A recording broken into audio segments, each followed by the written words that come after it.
आप सभी को राधे राधे। पिछले वीडियो में हमने भगवत गीता के पहले अध्याय के 13 श्लोक तक हिंदी अनुवाद हमने पढ़ा था।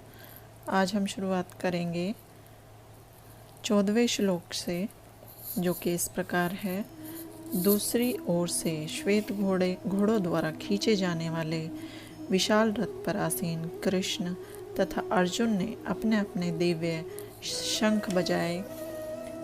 भीष्म देव द्वारा बजाए गए शंख की तुलना में कृष्ण तथा अर्जुन के शंखों को दिव्य कहा गया है। दिव्य शंखों के नाद से यह सूचित हो रहा था कि दूसरे पक्ष की विजय की कोई आशा न थी, क्योंकि कृष्ण पांडवों के पक्ष में थे। जयस्तु पांडुपुत्राणाम येषाम पक्षे जनार्दन। जय सदा पांडुपुत्र जैसों की होती है, क्योंकि भगवान कृष्ण उनके साथ है, और जहाँ जहाँ भगवान विद्यमान हैं वहीं वहीं लक्ष्मी भी रहती है, क्योंकि वे अपने पति के बिना नहीं रह सकती। अतः जैसा कि विष्णु या भगवान कृष्ण के शंख द्वारा उत्पन्न दिव्य ध्वनि से सूचित हो रहा था, विजय तथा श्री दोनों ही अर्जुन की प्रतीक्षा कर रही थी। इसके अतिरिक्त जिस रथ में दोनों मित्र आसीन थे वह अर्जुन को अग्नि देवता द्वारा प्रदत्त था। इससे सूचित हो रहा था कि तीनों लोकों में जहाँ कहीं भी यह जाएगा वहाँ विजय निश्चित है।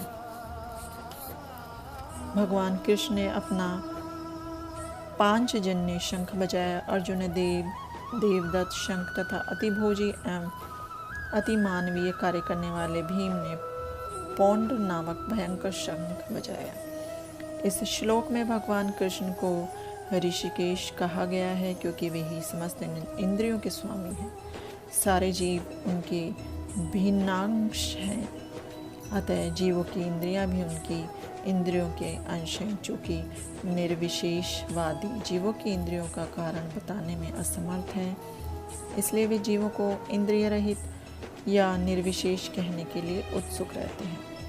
भगवान समस्त जीवों के हृदय में स्थित होकर उनकी इंद्रियों का निर्देशन करते हैं, किंतु वे इस तरह निर्देशन करते हैं कि जीव उनकी शरण ग्रहण कर ले, और विशुद्ध भक्त की इंद्रियों का तो वे प्रत्यक्ष निर्देशन करते हैं।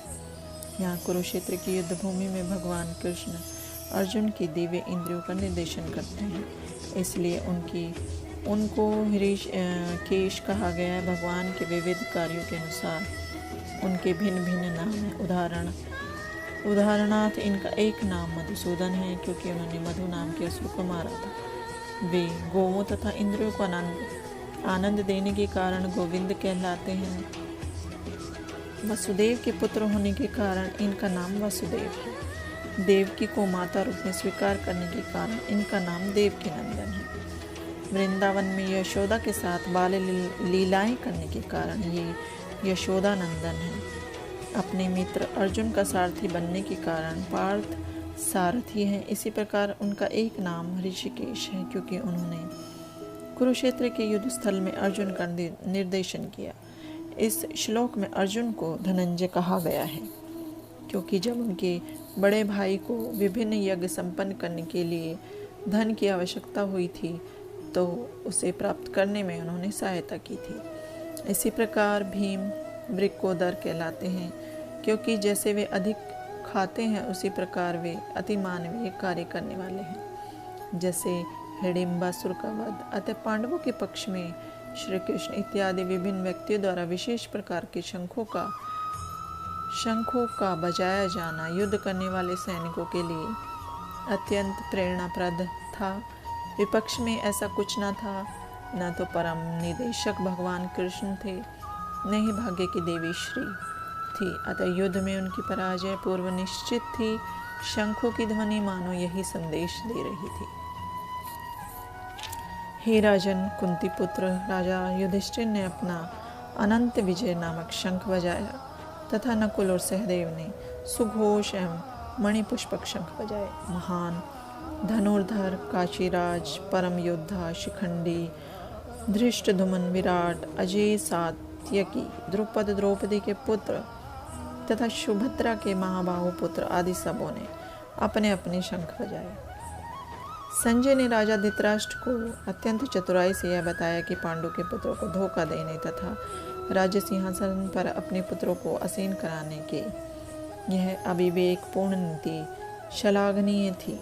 लक्षणों से पहले ही वह सूचित हो रहा था कि इस महायुद्ध में सारा कुरुवंश मारा जाएगा।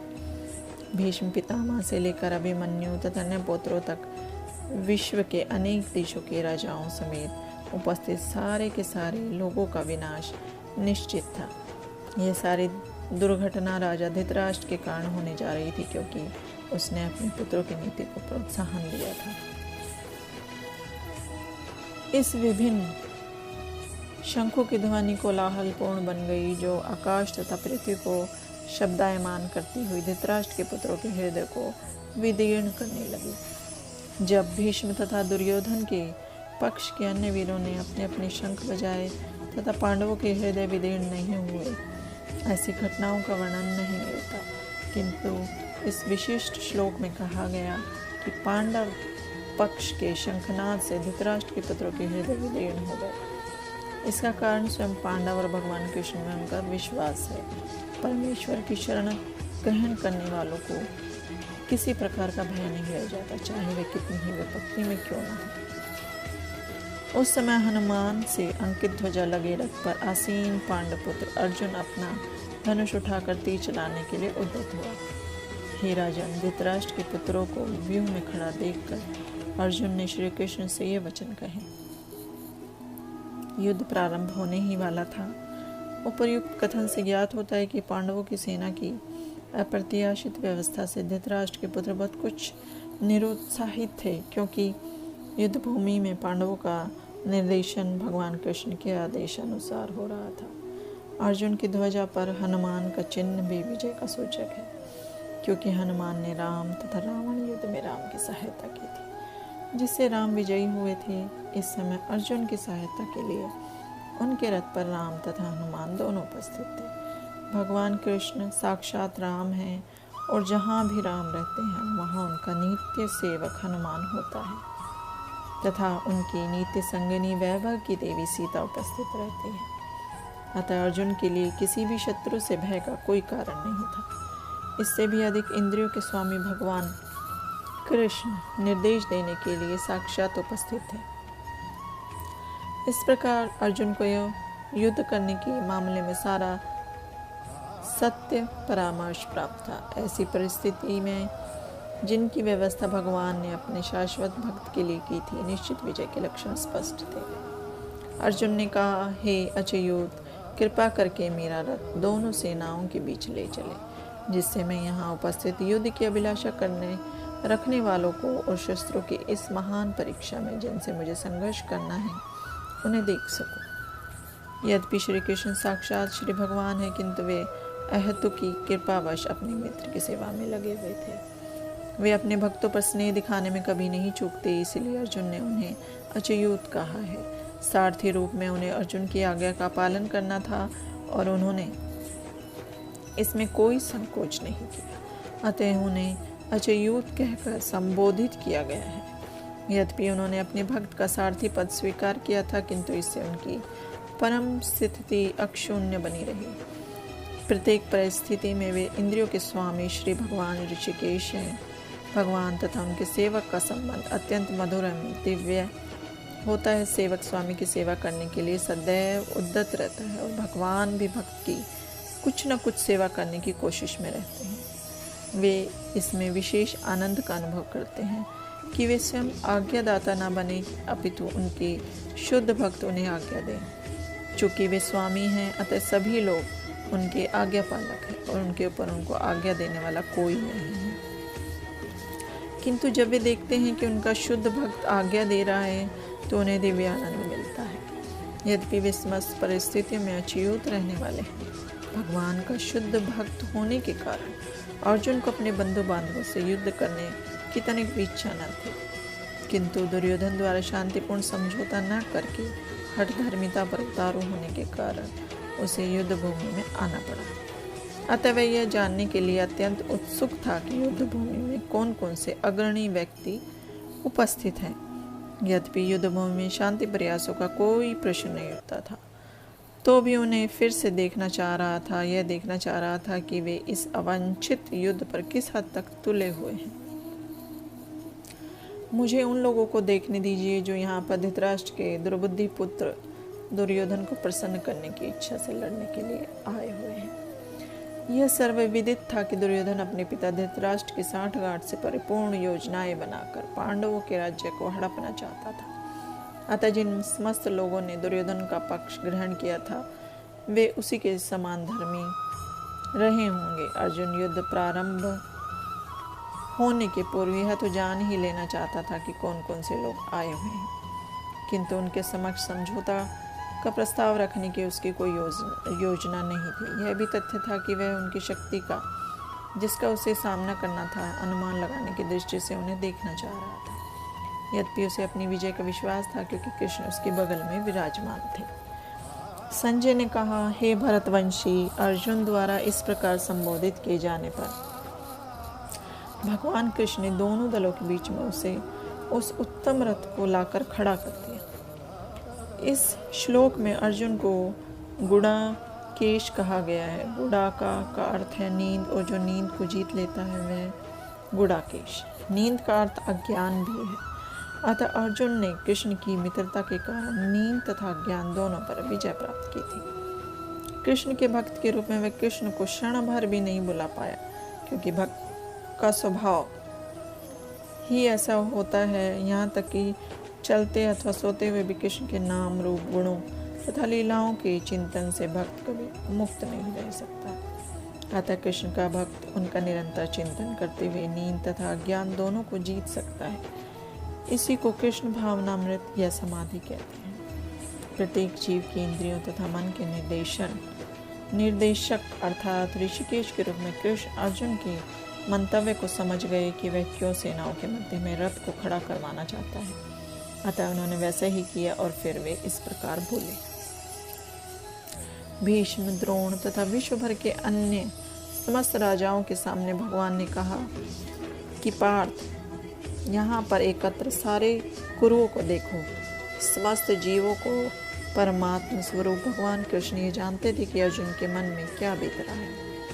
इस प्रसंग में ऋषिकेश शब्द का प्रयोग सूचित करता है कि वे सब कुछ जानते थे। इसी प्रकार पार्थ शब्द अर्थात प्रथा या कुंती पुत्र भी अर्जुन के लिए प्रयुक्त होने के कारण महत्वपूर्ण है। मित्र के रूप में वे अर्जुन को बता देना चाहते थे कि चूंकि अर्जुन उनके पिता वसुदेव की बहन प्रथा का पुत्र था, इसलिए उन्होंने अर्जुन का सारथी बनना स्वीकार किया था।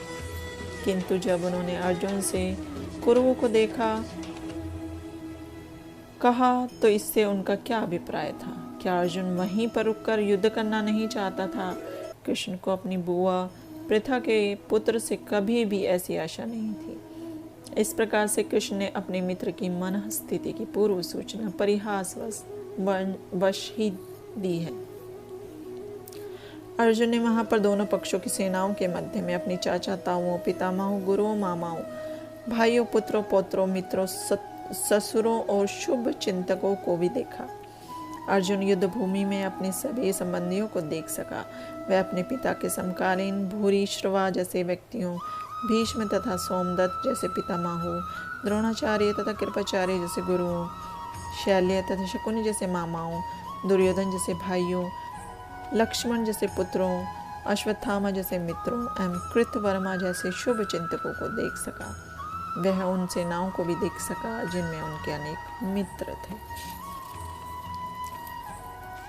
अर्जुन ने कहा, जब कुंती पुत्र अर्जुन ने मित्रों तथा संबंधियों के इन विभिन्न श्रेणियों को देखा तो वह करुणा से अभिभूत हो गया और इस प्रकार बोला। अर्जुन ने कहा, हे कृष्ण, इस प्रकार युद्ध की इच्छा रखने वाले अपने मित्रों तथा संबंधियों को अपने समक्ष उपस्थित देखकर मेरे शरीर के अंग कांप रहे हैं और मेरा मुंह सूखा जा रहा है।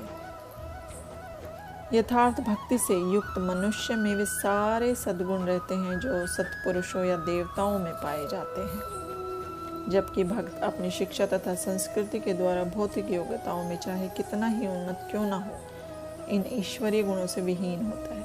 अतः स्वजनों, मित्रों तथा संबंधियों को युद्ध भूमि में देखते ही अर्जुन उन सबों के लिए करुणा में अभिभूत हो गया जिन्होंने परस्पर युद्ध करने का निश्चय किया था।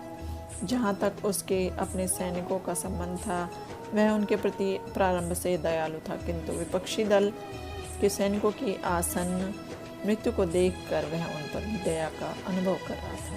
और जब वह इस प्रकार सोच रहा था तो उसके अंगों में कंपन होने लगा और मुँह सूख गया। उन सबको युद्धभूमि युद्धाभिमुख देखकर उसे आश्चर्य भी हुआ। प्राय सारा कुटुंब, अर्जुन के सगे संबंधी उससे युद्ध करने आए थे। यद्यपि इसका उल्लेख नहीं है, किंतु तो भी सहज अनुमान लगाया जा रहा है कि न केवल उसके अंग काँप रहे थे और मुँह सूख रहा था, अपितु वह दयावश रुदन भी कर रहा था। अर्जुन में ऐसे लक्षण किसी दुर्बलता के कारण नहीं, अपितु हृदय की कोमलता के कारण थे, जो भगवान के शुद्ध भक्त का लक्षण है। जो भगवान के प्रति अविचल भक्ति रखता है उसमें देवताओं के सिद्ध गुण पाए जाते हैं। किंतु जो भक्तवद नहीं है, उसके पास भौतिक योग्यता ही रहती है, जिनका कोई मूल्य नहीं होता, इसका कारण यह है कि वह मानसिक धरातल पर मंडराता रहता है और ज्वलंत माया के द्वारा अवश्य ही आकृष्ट होता है।